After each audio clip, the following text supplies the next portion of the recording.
মেহেন্দি গাছ তুলে এই যে মেহেন্দি পাতা ছিঁড়ি, মেহেন্দি পাতা পিসবো।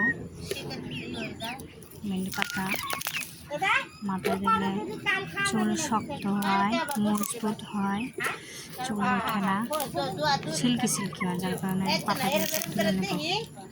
তো এই তো আমার পাতা ছিঁড়া হয়ে গেছে, এখন আমি এটাকে বাটবো। আসলে চুল অনেক শক্ত মজবুত হয়, আবার কালার হয়। এই যে বাটা হয়ে গেছে, নিয়ে গেছে, এখন এগুলো বাটবো। দেখছিলাম এখানে আগে পাতা ধুয়ে রাখছিলাম, এই যে মেহেন্দি দিয়ে দিলাম, দিয়ে এটাকে বাটবো। আর এই মেহেন্দির ভিতরে যে খড় দিব, সাদা খড় দিলে অনেক চুল কালার হয়। তো এটা তো এখন আমি এগুলো সবগুলো বেটে নেব, বেটে পরে আবার।